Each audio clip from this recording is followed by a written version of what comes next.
Hi, my name is Cecilia Iliopoulos, and I'm a freshman at the University of Vermont, and I'm currently taking a class on deviance and social control. We are currently watching the documentary CitizenFour by Laura Poitras. CitizenFour follows the events of Edward Snowden after he discovered and shared privately, then publicly, the United States government was surveillancing American citizens without their knowledge.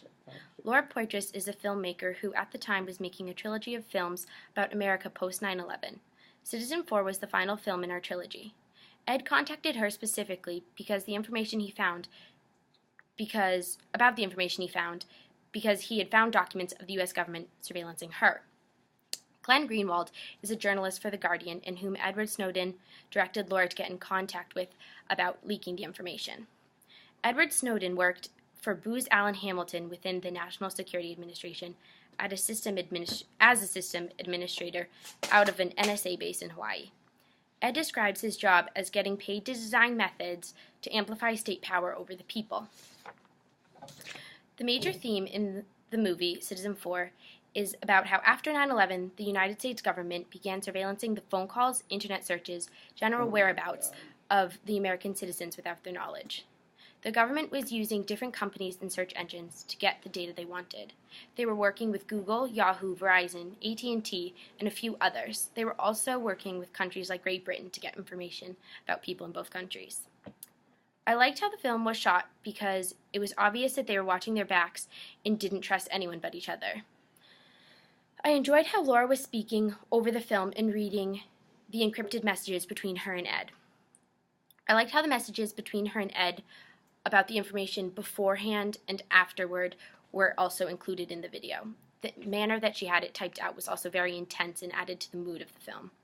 Her voice in the voiceover also sounded very serious and truly scared that at the moment of filming that someone was listening to her and watching her, so she really did sound scared. This intensified the film a lot and really added to the seriousness of the overall mood. The film was also filmed very casually in the hotel room, which added to the mood of the film. I thought it made it seem extra scary and really that they were watching their backs and thought somebody was after them, which they were. How it was filmed day by day, so you could see how quickly things were escalating in the United States and also for them in Hong Kong, was really interesting and added also to the mood and the just whole effect of the film. I liked how Ed was trying to be very courageous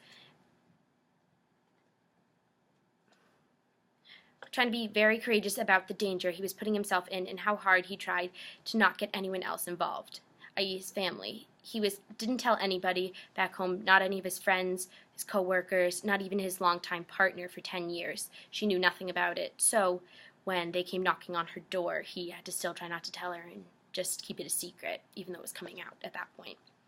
He took a really big risk collecting the data and then publicly sharing the information about the United States government. And now he's living in Russia, in a Russian asylum, and for that he's paying the price. But he knew this was what was going to happen, and he did it anyways, and for that I think he was really brave, and it's very inspiring that he went through with that, even though he knew the whole time that he was going to be the one paying the price.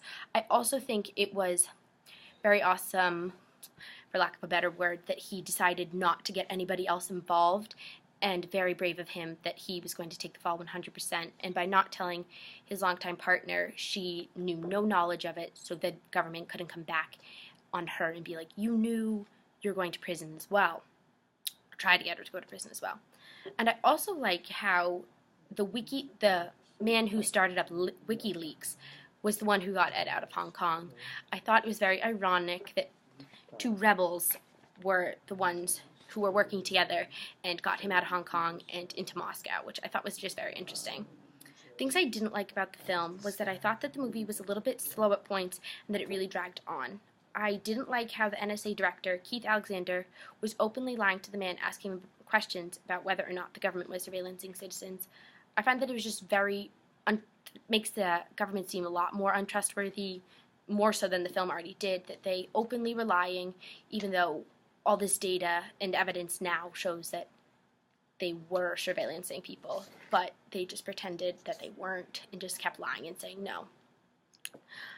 I didn't also appreciate how the NSA was planning on breaking into Ed's house and were pestering his partner about his whereabouts. I thought that that was very unfair that they had set it so that they were going to be evicted from their apartment, even though they had it set up that every month it was an automatic payment, but then all of a sudden, ironically, that he got the notification saying that he needed to pay, or his partner would be evicted in 5 days. I thought that that was really unfair, and yes, I know it was trying to get him out of his apartment, but still, that seemed like a very exaggerated extent and very unnecessary. I also think it was even more so unnecessary that they were hiding outside of their home in construction vehicles, which, if that were to be me in the situation of Edward Snowden's girlfriend and hiding inside and seeing construction vehicles, just watching your house outside, but no construction going on, that's very creepy and very unnecessary. I really don't like how the government was exposed for doing something very wrong to the citizens of the United States and still refuses to own up to it, even though there is substantial evidence. I just think it's ridiculous that they're still trying to pretend that they didn't do it, like Keith Alexander was denying all the questions, even though there's so much evidence now showing that they did do it and that they were just lying about it, and still are.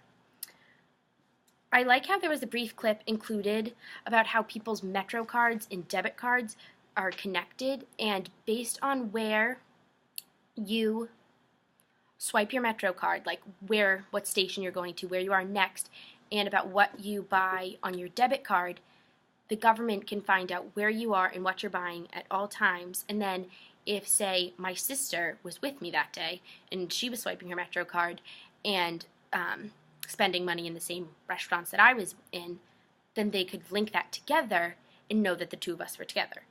I think that is very creepy and a serious invasion of privacy and really unnecessary. After watching this film, I am seriously considering deleting my social media accounts. I really do not like the idea that anyone, which I know somebody other than the person who follows me and that I follow, could see what I am posting, but I find it very invasive and creepy that the government could go in, get the data from my Facebook or my Twitter, and then put it in a database that all of them could access and have access to, even though I don't authorize that some random man in the NSA can see that I just posted something on my Twitter account. I also am generally very uncomfortable about using Google or Yahoo as a search engine now, and displeased that I am a Verizon Wireless member, and now know that all of my texts and phone calls, emails, everything have been recorded since the first time I ever got my phone, which when I was 12 in 6th grade. So it seems very unnecessary and even creepier that a 12-year-old's phone calls, text messages are in a database somewhere when that is so unnecessary, because at the age of 12, I wasn't doing anything that needed to be in a database and that anybody other than my parents, my friends, my family needed to be concerned about. I also think that it's really important that Edward came forward with this information, not only because it informed the citizens of the United States about what was going on, because the fact that nobody knew is absurd and really unjust, and that everybody should have known. And so it's good now that everybody does, but also he can act as an inspiration to other people who either work for the NSA, don't work for the NSA, or the government at all, but know and have strong evidence of people, of the government keeping this information, collecting this information, and then they can come forward and expose the government about it, share it with someone, and so that other people know that what they're doing, what they're posting, what they're listening to, watching, looking up is all online, and it's all in a database, and that the government has access to it all. I also overall really enjoyed the film for its content and construction. By that I mean I really like how Laura flashed the film of just the hotel room, of them in the hotel room, just the outside of the hotel, her voiceover. Also, I thought the voiceover was very effective and really added to the intensity of the film, and also how they were filming their voices talking as an interview but just the outside of the hotel really showed how it was like very secretive. You didn't want to know who it was, even though we did, but it's just added a lot to the secrecy and how scared and serious it was that they were doing this. I also think it was very brave of Ed, Laura, and Glenn, and they did a wonderful job with the film, and it's really important that the United States citizens are now educated on the fact that everything they look up, everything they view online, everything they post, look at, absolutely everything is on surveillance by the government, and they have it all collected up into a database. And I, especially as an 18-year-old who uses a lot of social media, am very happy that I now am more aware of that, because before watching this film or hearing about Edward Snowden in class, I didn't actually really know who he was. So now I'm very happy that I'm educated on it and am not that I would ahead of time, but posting anything stupid that the government could get and that could be not something I want out there like that.